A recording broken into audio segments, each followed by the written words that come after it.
Vamos ao estudo, Romanos 12, versos 3 a 8. Acompanhe a leitura. Porque pela graça que me foi dada, digo a cada um dentre vós, que não pensem de si mesmo além do que convém, antes pense com moderação, segundo a medida da fé que Deus repartiu a cada um, porque assim como num só corpo temos muitos membros, mas nem todos os membros têm a mesma função, assim também nós, conquanto muitos, somos um só corpo em Cristo e membros uns dos outros, tendo, porém, diferentes dons, segundo a graça que nos foi dada, se profecia seja segundo a proporção da fé. Se ministério, dediquemo-nos ao ministério. Ao que ensina, esmere-se no fazê-lo. Ou o que exorta, faça com dedicação. O que contribui com liberalidade. O que preside com diligência. O que exerce misericórdia com alegria. Meus irmãos, nós devemos falar a respeito de dons. Muita gente fala de dons, prisa muitos dons, quer muito dons. Mas o que seria dons? O que a gente entende sobre dons ou talentos, de acordo com a palavra de Deus, são capacidades especiais que são dadas por Deus para os membros da igreja para que desempenhem o seu trabalho para o bem da igreja. Ou seja, é algo de Deus para nós, mas para nós recebermos para poder fazer o trabalho, que seria como uma capacitação. Como o nome diz, dons são ofertas, são presentes divinos. Eles são doados com um objetivo definido. O objetivo é para que a obra de Deus ela permaneça viva, ativa, produtiva. Quando a gente vê a parábola dos talentos, os talentos são dons. Lá em Mateus 25, 14 a 30, diz que o Senhor iria fazer uma viagem. Ele então chamou os seus empregados. A um deu 5 talentos, a outro deu 2 talentos, a outro deu 1 talento. Ao voltar, ele chamou os seus empregados e aquele que tinha recebido 5, correu para produzir talentos e entregou 10. Rendeu, dobrou. O que tinha pego 5, ele também, do mesmo modo, apresentou o dobro, apresentou os 4. Mas aquele que tinha recebido apenas 1 talento, ele ficou com medo, dizendo ele que se não fizesse um bom trabalho, o seu senhor voltaria, então ele enterrou. O resultado foi que ele foi duramente castigado, o seu talento foi tomado dele e dado para aquele que tinha 10. Ou seja, nisso aí nós vimos que há, da parte de Deus, o requerer as contas daqueles dons que ele deu. Deus te deu os dons, ele vai cobrar de você o que você fez com os dons que eu te dei. Você recebeu talentos? O que você fez com os talentos que Deus te deu? Nesse momento de Romanos, Paulo já falou a respeito de vários assuntos. Falou da redenção em Cristo. Falou de quando os crentes são salvos pela graça. Falou do modo especial, como nós, vivendo de acordo com a vontade de Deus, experimentamos a sua bondade, como vimos no estudo passado. Agora ele vai revelar a providência de Deus, ou seja, os meios que Deus nos dá para que através desses meios nós tenhamos condição de sermos produtivos, úteis para o reino. Vamos falar sobre o uso dos dons espirituais. Em primeiro lugar, nós veremos que a posse dos dons, ele é fruto da graça divina. Ou seja, quem tem dom não é porque fez para merecer. Quem tem dom, recebeu de graça, é manifestação da graça de Deus. Paulo começa dizendo, porque pela graça que me foi dado, digo a cada um dentre vós, não pense de si mesmo além do que convém. Antes, pense com moderação segundo a medida da fé que Deus repartiu a cada um. Meus irmãos, o coração humano, ele tem uma facilidade de se enganar. A Bíblia mesmo apresenta o coração como terrivelmente enganoso, corrupto, e ele facilmente leva a pessoa a se tornar arrogante, prepotente, porque ele acha que tem algo a mais do que o outro. Se vê a pessoa que se destaca, ela acaba achando que ela é necessária demais e ela precisa ser tratada de maneira especial. Os avisos contra a arrogância são frequentes das páginas da Bíblia, e a Bíblia ela nos apresenta os riscos daquele que se acha arrogante. aquele que se acha dono da verdade. É muito comum pessoas que recebem certo destaque querer um tratamento especial. Aquele destaque que Deus deu para que ele fizesse mais, ele começa a achar que ele não pode sair da igreja, porque senão a igreja fecha. Que se ele sair da igreja, a igreja acaba e não percebe ele que aquilo que ele tem foi dado por Deus. E que é o mesmo jeito que Deus deu aquele dom, ele vai suprir a necessidade de outro modo. Pessoas que têm a voz bonita, ela começa a cantar para louvar a Deus. Você pode ver nesses cantores que vão no The Voice, a maioria deles diz, eu comecei cantando na igreja. Mas o que aconteceu com eles? Eles se destacaram, começaram cantando muito bonito, e aí começaram a fazer show.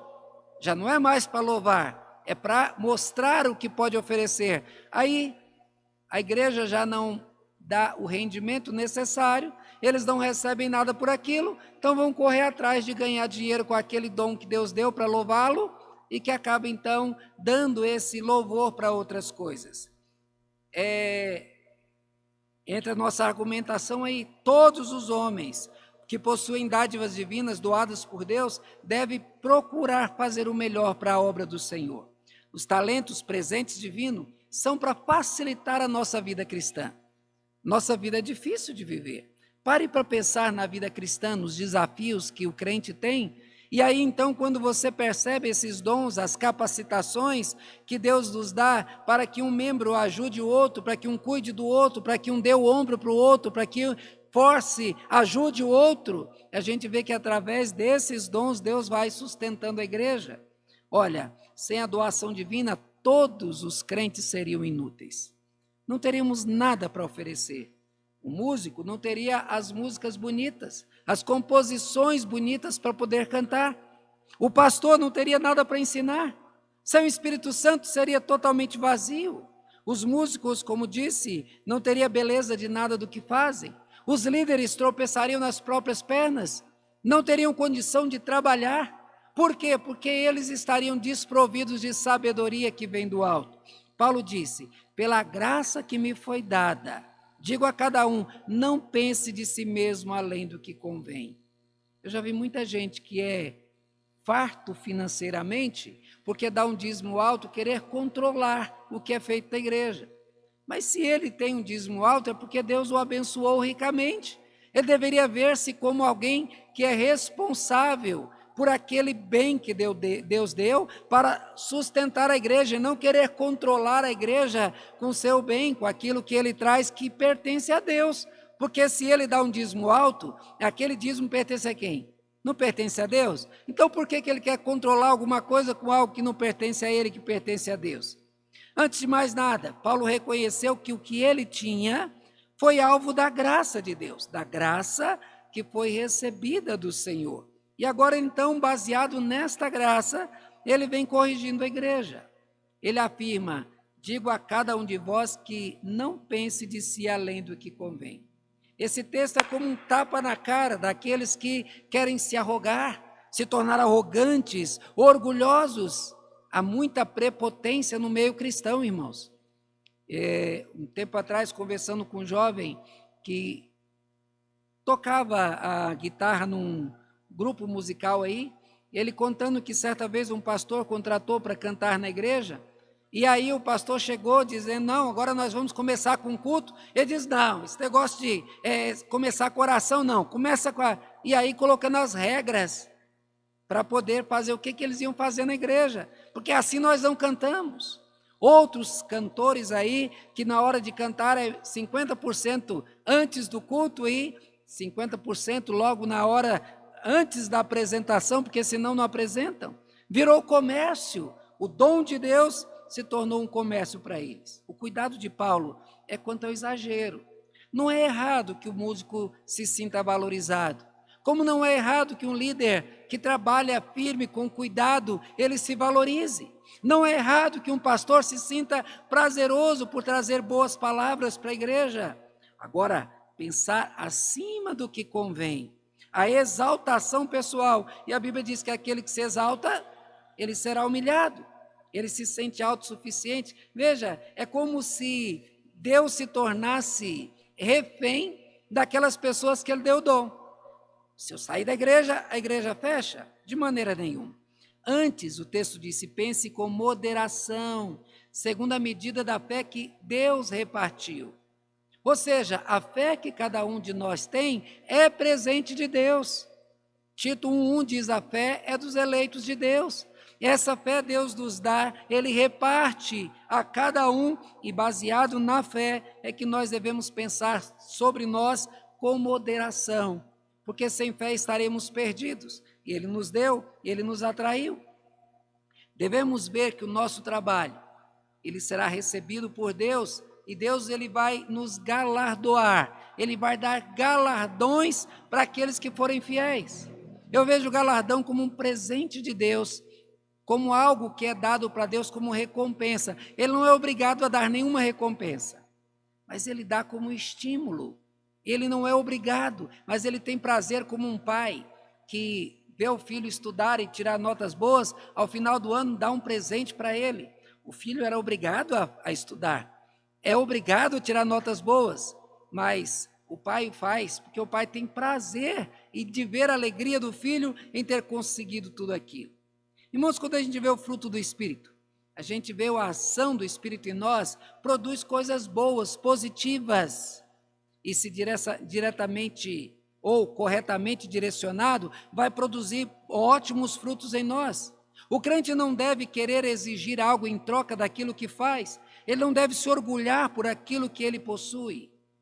Que fique bem claro, todos os dons recebidos das mãos de Deus é gratuitamente, e é para o bem da igreja, ou seja, você recebeu, é para o outro, não é para você. Então, caso você, leitor, tenha recebido talentos e dons especiais, não se orgulhe, não se sinta superior a ninguém, mas se sinta cobrado da parte de Deus, que coloca esse dom à disposição da igreja. Mas, em segundo lugar, nós veremos que somos parte de algo muito maior do que nós. Nós fazemos parte uns dos outros. Olha o que Paulo diz. Porque assim como num só corpo temos muitos membros, mas nem todos os membros têm a mesma função, assim também nós, conquanto muitos, somos um só corpo em Cristo e membros uns dos outros, tendo, porém, diferentes dons segundo a graça que nos foi dada. O Adelso está faltando um pedacinho, né, Adelso? Faz assim. Olha lá, faltou um pedacinho, tá vendo? Faz falta, não faz? Às vezes vai pegar uma coisa, faz falta. Um acidente fez com que ele perdesse a pontinha do dedo mindinho. Será que ela não era importante? É, porque se ela está na mão é porque é importante. Dependendo do que você vai pegar, vai fazer falta. Do mesmo jeito que todos os poros do nosso corpo são importantes, você já teve pelo encravado? E o que é um pelo encravado? Ele tampa ali aquele poro, e aquele poro inflama, e aquele pelo enrola lá dentro, e o que acontece em casos mais graves? A pessoa até febre dá, tem que fazer uma pequena cirurgiazinha lá para poder tirar aquilo, porque senão vai inflamando, vai infeccionando e a coisa pode ficar feia. Isso para mostrar para nós que até os pequenos poros do nosso corpo são importantes. Não é porque o olho, a visão é importante que eu vou desprezar todo o resto. Já viram por que quando você está com frio, os pelos ficam todos arrepiados? Aquilo é para fechar os poros, para que o corpo não perca calor. E quando você está no calor, que você sua pelos poros, são os poros abertos para resfriar o organismo. Então, se os poros estiverem fechados da época do calor, você vai ter problema. Os poros são importantes, assim como o pé, como a mão, como cada parte do corpo. Meus irmãos, o que a gente vê muitas vezes, que a pessoa rica, ela se preocupa muito com o seu próprio bem-estar.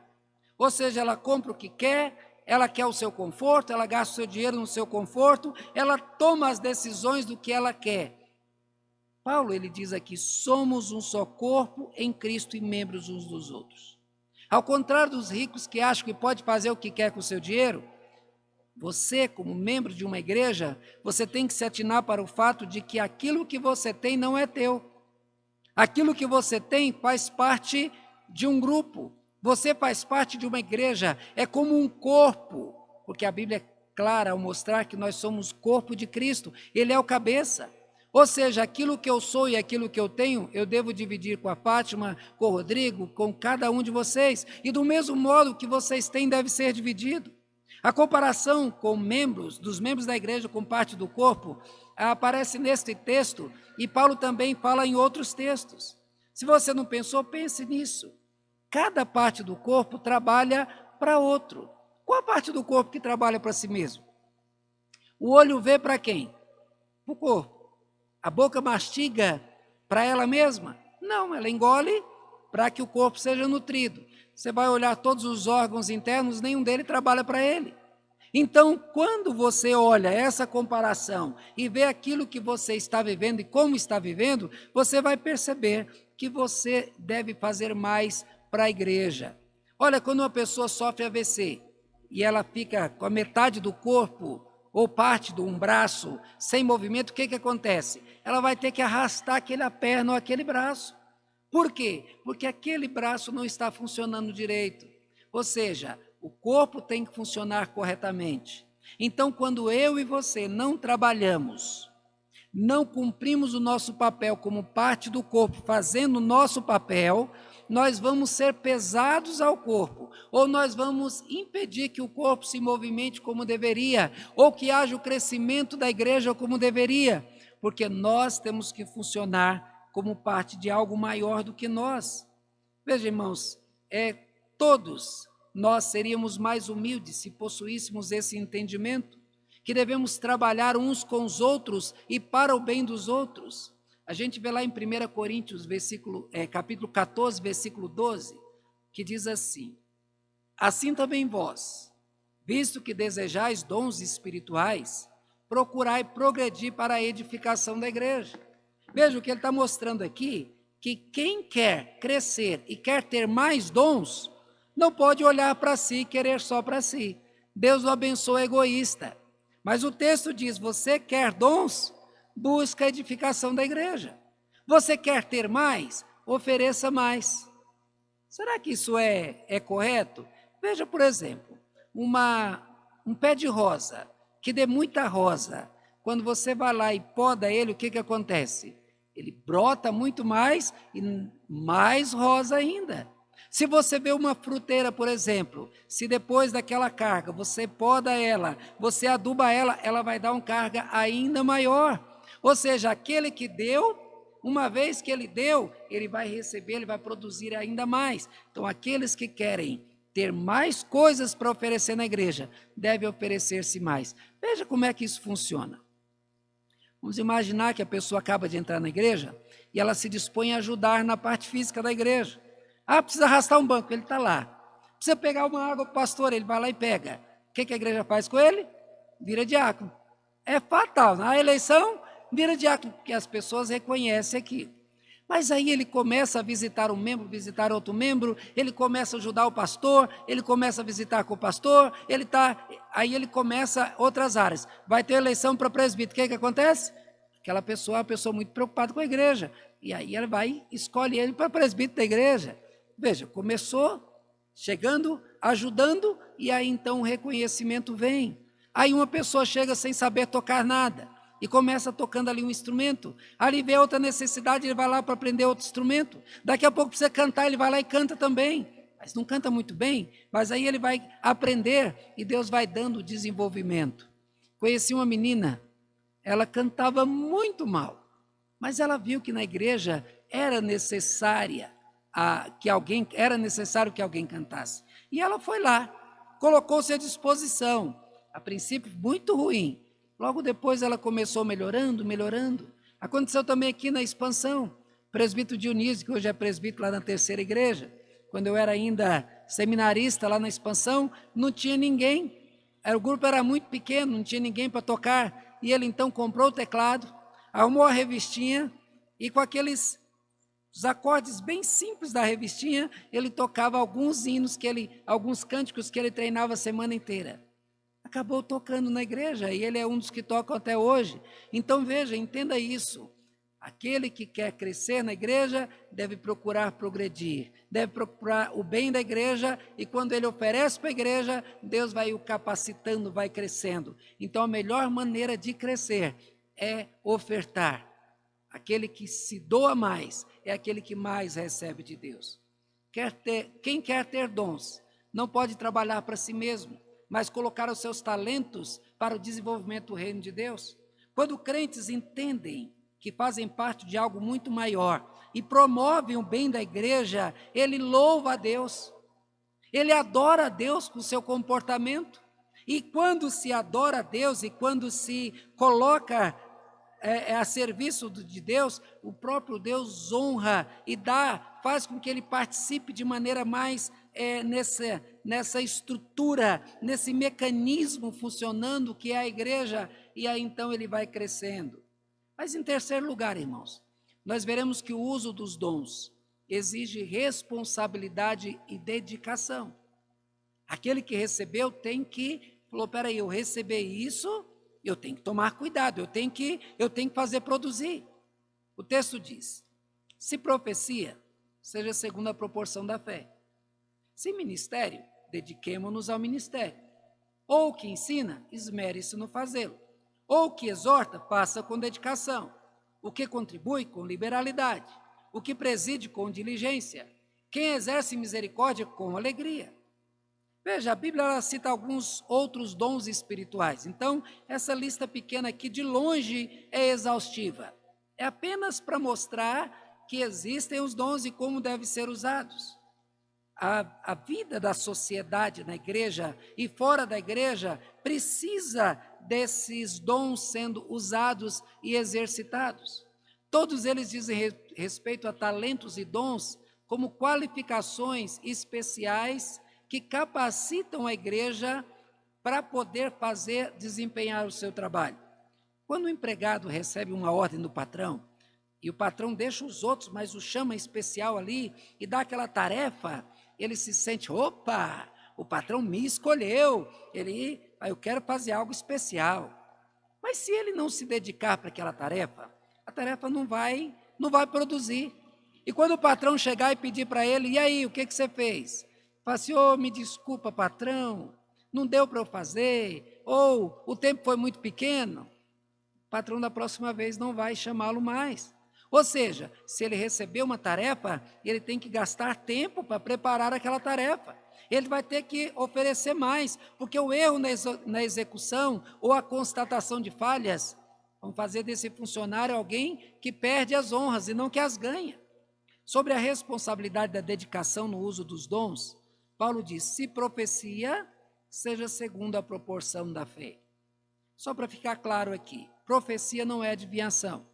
A lição de domingo passado foi muito boa a esse respeito, mostrando que profecia diz respeito a proclamar a palavra de Deus. Não é fazer adivinhação de quem vai casar com quem, coisa da natureza.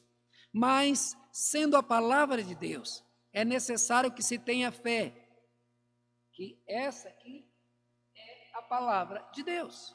Então, por isso que para eu profetizar, para eu ensinar que esta aqui é a palavra de Deus e o que ela diz atua na tua vida, eu tenho que ter fé que ela de fato é a palavra de Deus. Na maioria, os profetas do passado, eles não eram bem vistos, porque eles mostravam o pecado, o erro das pessoas, eles eram perseguidos, os falsos não. Os falsos profetas sempre foram bajulados, porque eles sempre falavam o que as pessoas queriam.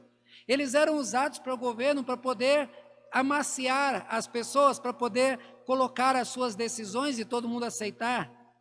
Profetizar é trazer o povo de Deus às palavras de Deus. Não é criar palavras agradáveis aos ouvintes e muito menos manipular a mente deles. Profetizar é se tornar um ministro de Deus. O ministro é aquele que representa a pessoa que o incumbiu daquela tarefa. É ser agente de Deus para a correção do povo de Deus. Ser profeta é se tornar a boca de Deus naquela situação, naquele lugar. E tem que se falar aquilo que é de fato a vontade de Deus. Lá em Hebreus 1, versículo 1 e 2, diz que Deus falou outrora de várias formas, de várias maneiras, mas decidiu falar através do seu Filho. O Espírito Santo veio e Jesus disse, ele virá para lembrar as minhas palavras. Os apóstolos do Novo Testamento, eles não vinham fazendo novas predições, pelo contrário, eles pregaram o que Jesus ensinou. Isso quer dizer que o profeta tem que conhecer o conteúdo da palavra de Deus e crer que ela é a palavra de Deus infalível e tem que proclamar essa palavra. Uma coisa que a gente vê claramente na Bíblia, profecias novas não serão dadas, porque até o final já estão todas registradas na Bíblia. Jesus sempre foi alvo das profecias. No Antigo Testamento, tudo que se foi dito mirava para o Messias. Jesus veio e cumpriu. O uso errado do nome de Deus faz falsos profetas, que merecem o juízo de Deus e merecem ser condenados, e a gente tem que tomar um cuidado muito grande por isso. Por isso diz, se profecia, seja de acordo com a fé. Deus deu fé para você agir e estar à frente, trazendo a palavra dele. E não é só pastor, gente. Não é só pastor que prega. Porque o crente tem que proclamar isso. Você vai lá, um vizinho está conversando com ele, e ele fala de uma situação, e você vai lá e cita a Bíblia com fé, que é aquela palavra, e você atua como profeta de Deus. Mas o texto diz mais. Se ministério, dediquemo-nos ao ministério. Ministério pastoral tem muitas faces. Nenhuma delas é de fácil execução. O pastor será exigido na sua capacidade mental, na sua capacidade de controlar as emoções. Muitas vezes o pastor sai de um velório e vai para a festa e tem que chegar lá sorridente. Ou então acabou de estar ali acompanhando alguém no acidente, mas tem que chegar lá e mostrar-se que não pode estragar a festa do outro. Será exigido dele um conhecimento muito grande, capaz de dar as respostas daquilo que as pessoas pedirem. É preciso que aquele que foi chamado para o ministério tenha uma vida exemplar, uma vida imaculada, pois a sua vida e as suas atitudes poderão destruir não somente a sua vida, mas também a igreja que ele pastoreia. Por isso, Paulo afirma que quem recebeu o dom deve dedicar-se. Quando eu era seminarista, eu tinha uma loja.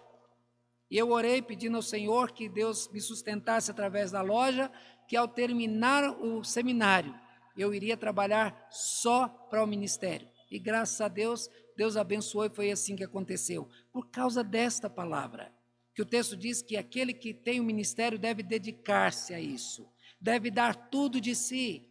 Olha, eu vejo agora, desses últimos dias, essa última semana, está uma correria, comentei com eles, hoje é tanta coisa para fazer, ainda arrumaram o casamento para fazer amanhã, né? E aí, então, diante disso, tem a questão das finanças da igreja, que a gente está fechando e preparando para a Assembleia, o pastor está lá fazendo. Aí tem a questão das atas, que tem que estar tudo pronto. A Fátima foi secretária há algum tempo, ela sabe que traz tudo prontinho, não pode ter falha. Aí eu sou secretário executivo do presbitério, eu tenho que preparar a reunião do presbitério.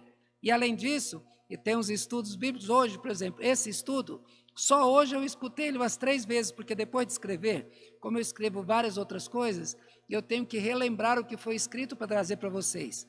Porque senão eu vou ficar lendo aqui e aí fica algo ruim. Então, se você quer ser ministro, você tem que se dedicar. Quem recebeu esse ministério de Deus tem que ser confiável, tem que ser correto na execução dessa tarefa. Mas o texto diz, aquele que ensina, esmere-se no fazê-lo.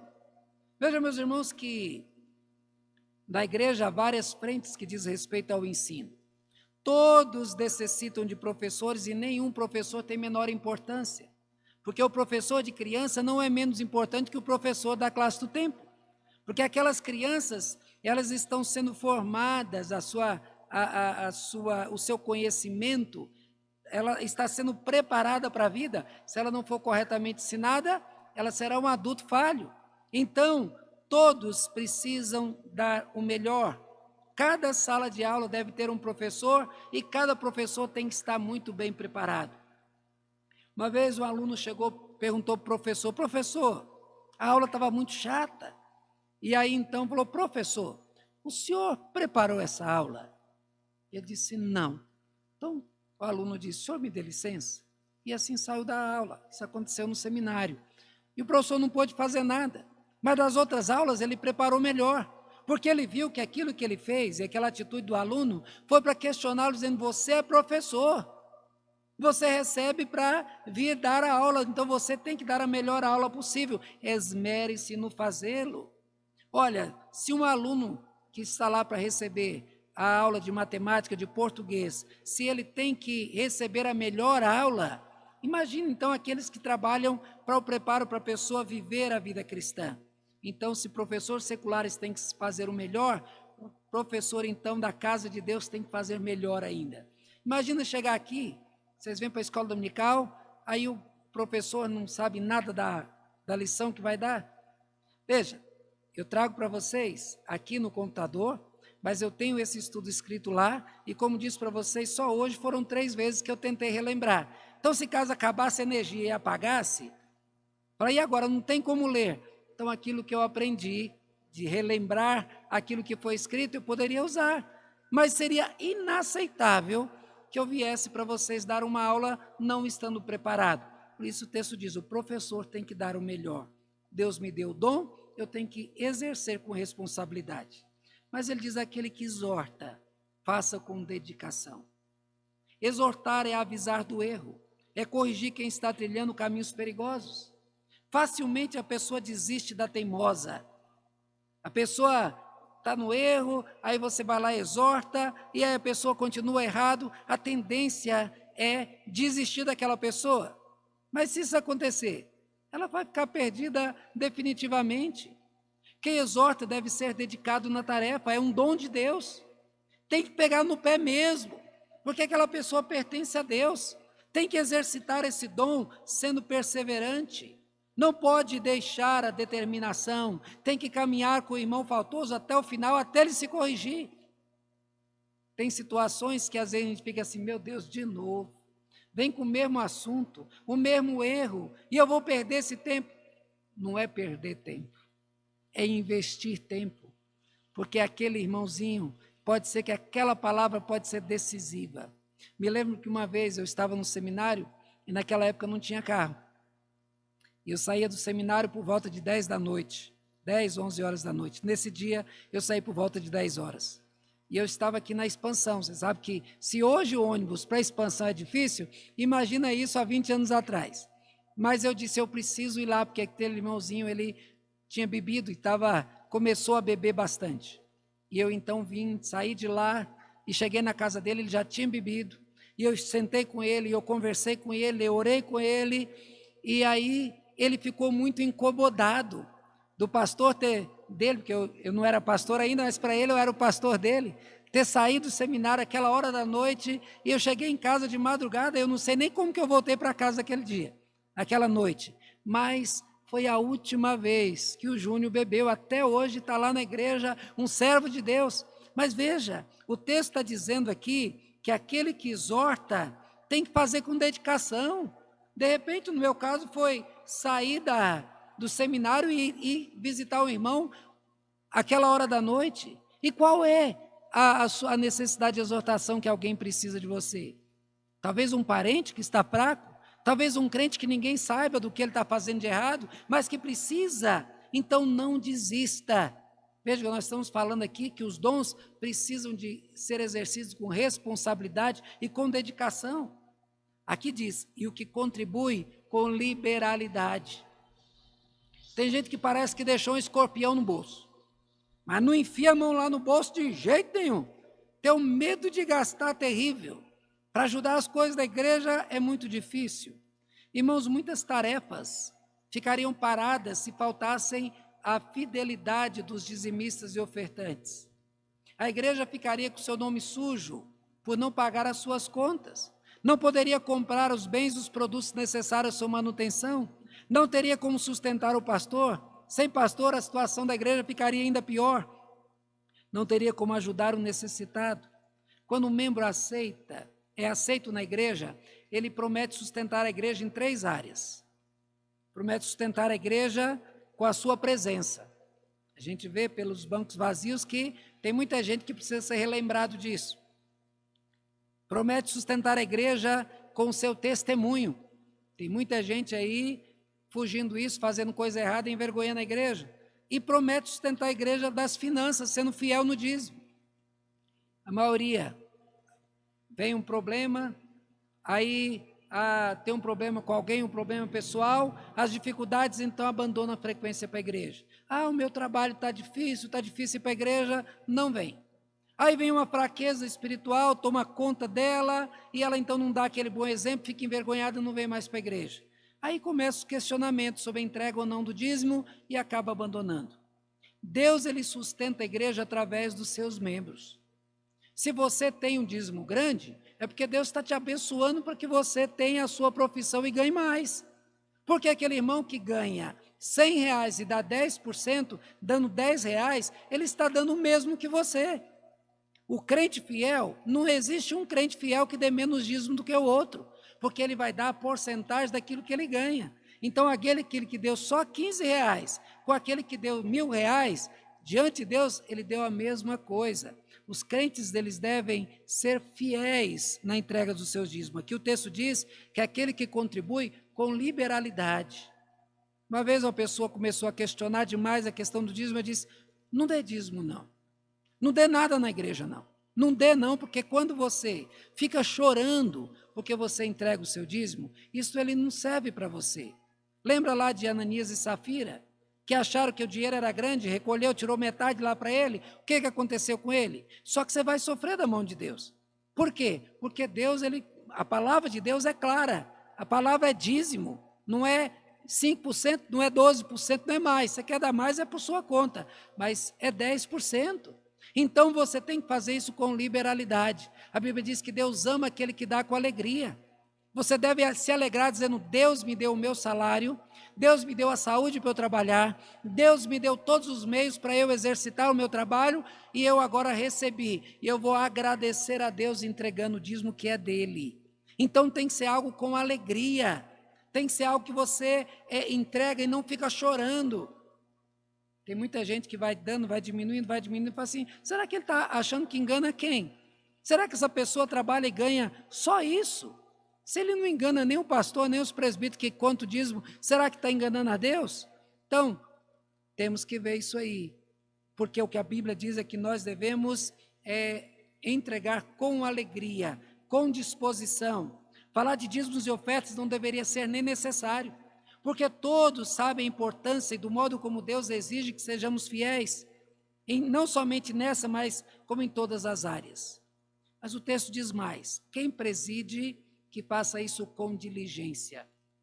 Diligência é urgência, é presteza em realizar uma tarefa. Essa foi a palavra usada por Paulo para se referir ao zelo cobrado por Deus na presidência do seu povo. A igreja presbiteriana, nós temos o costume de fazer eleições. Então, a SAF tem a sua diretoria, a UPH, os jovens, crianças, adolescentes, e essa liderança deve olhar isso. Quem preside deve ser diligente no trabalho. Por isso que a gente diz, tem que se preparar, tem que organizar o trabalho, tem que preparar tudo, porque são poucos os que fazem. Quando a gente faz uma assembleia, uma plenária, o presidente está lá, e ele tem que ser justo na sua presidência, tem que ser pronto, a presteza que está aí, ele tem que ser pronto a entrar, para não deixar que alguém coloque um assunto que desvia a atenção, ou um assunto que vai priorizar uns em detrimento dos outros. Aquele que preside, ele tem que ser cuidadoso. Então, sendo assim, quem estiver à frente da igreja terá a obrigação de ser diligente na direção das reuniões, para que as decisões reflitam a vontade de Deus, e não sejam ouvidas e atendidas propostas que atendam somente interesses particulares. Por último, meus irmãos, quem exerce misericórdia deve fazer isso com alegria. O que é misericórdia? Misericórdia é não receber aquilo que você merece. Ou seja, você merece um castigo e você não recebeu o castigo. Isso foi um ato de misericórdia. Mas o outro lado da misericórdia é a ação que você realiza em favor de pessoas que não podem retribuir. É quando você vai na casa de alguém que está muito enfermo, que está de cama, e ela vai ficar de cama e ela não vai poder nunca fazer nada por você. Mas você vai lá e você ajuda, você limpa a casa, você vai no mercado fazer uma compra, você faz isso, isso é um ato de misericórdia. E o texto diz, e quando você fizer isso, faça com alegria. Faça com satisfação, porque se você está indo é porque você não está lá naquela cama. Se você está indo é porque você tem as pernas fortes para você ir, os braços fortes para poder carregar. Ou seja, na vida da igreja, desde o início, esse dom foi colocado em prática, mas não é algo fácil de ser realizado. Normalmente recebemos algo em troca daquilo que damos. Isso acontece em todas as áreas da vida, mas da ação misericordiosa não terá recompensa, não dará retorno. Tiago mesmo ensina que a gente deve chamar para jantar aquele que não pode chamar a gente para jantar. Ou seja, você deve doar alguma coisa para alguém, aquele que não pode te fazer ou não te dar o presente de volta. Mesmo assim, esse dom deve ser exercido com alegria. Somente as pessoas que têm consciência da misericórdia recebida da parte de Deus é que vai ser capacitado a ser misericordioso. Quem sabe que recebeu de Deus algo maior do que a própria vida, terá a alegria de oferecer aos outros algo que nunca terão como retribuir. Então se alegre por poder fazer aos outros aquilo que eles não poderiam fazer nem por si mesmos. Meus irmãos, nessa noite tratamos sobre o uso dos dons espirituais. Nós vimos que a posse dos dons é sempre fruto da graça divina.